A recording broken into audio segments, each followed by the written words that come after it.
The restaurant fell silent the moment Rowan Hale stepped in. Every fork paused mid-air, every whisper cut short. She wasn't just any guest.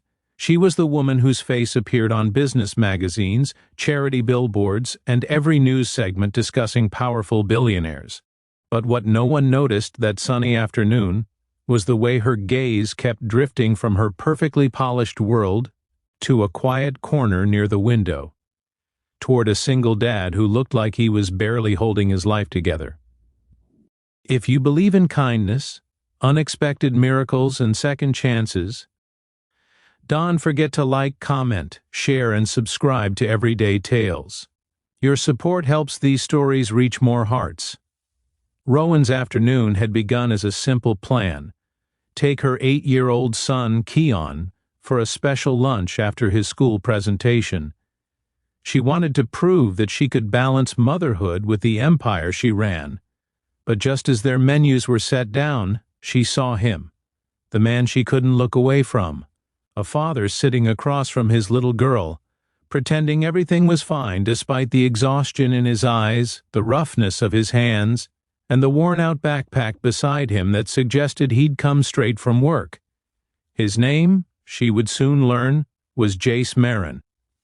The sun streamed through the restaurant windows, illuminating Jace's daughter, a small, bright-eyed girl named Mira, who was sharing her sandwich with him, insisting he'd take the bigger half. Rowan could see the way he smiled back at her, soft, grateful, hiding deeper worries. It was the kind of smile she hadn't seen in years, a real one. Rowan tried focusing on Keon as he told her about his big day, but her gaze kept drifting. Every time she looked at Jace, something tightened in her chest. She wasn't sure why. Maybe she saw a kind of love she had always wanted to give but never mastered. Maybe she saw a man fighting for his family while she spent years fighting only for success. Or maybe, and this frightened her most, she saw a loneliness that mirrored her own. The waiter brought meals, children laughed, plates clinked, but Rowan could not ignore the quiet tension building inside her. When Jace reached for his wallet, she noticed him counting the bills twice, then discreetly removing the tiny dessert Mira had chosen and telling her they would get something sweeter later. The girl nodded, understanding more than a child should.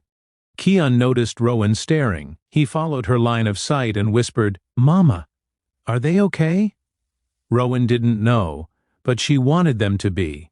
When Jace stood, lifting Mira gently as though she was something fragile and precious, Rowan felt her heart jolt.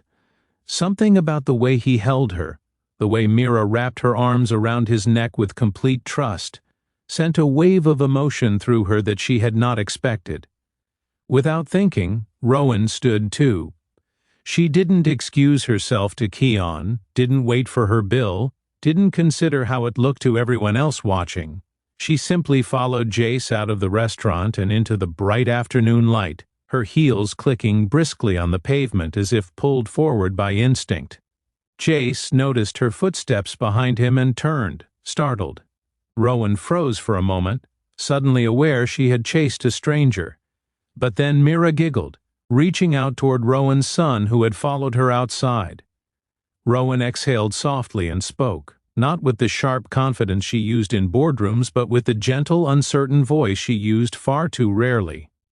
She told Jace she had watched them, how moved she was by the way he cared for his daughter, how she recognized the quiet strength of a parent trying their hardest.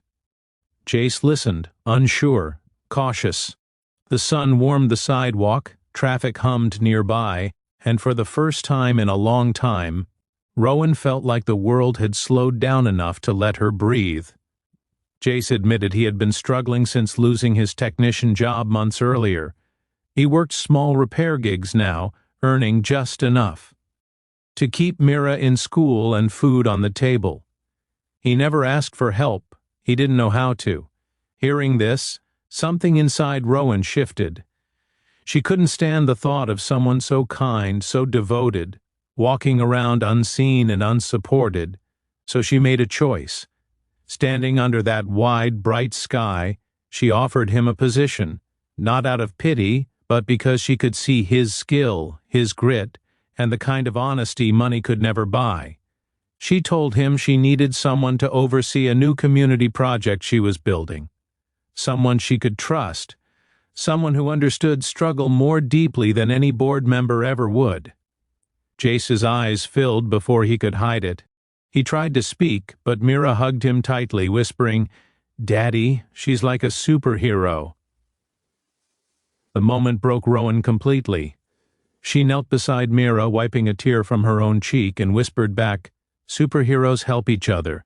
That's all this is." What began as an impulsive step turned into something life-changing for all three of them. Over the next weeks, Jace found stability, dignity, and a future he had almost given up on. Mira blossomed.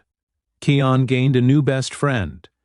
And Rowan found her heart awakening in ways she hadn't expected. She saw Jace not as someone she had saved, but as someone who reminded her how to be human again, how to slow down, how to feel deeply, how to see the beauty in simple things. Every sunny afternoon they spent together made her world softer.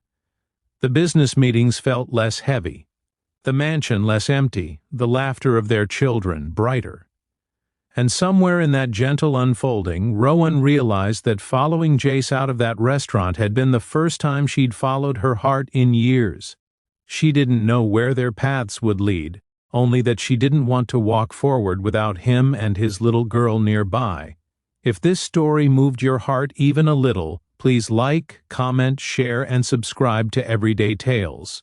Your engagement means the world and helps us bring more life-changing stories to you.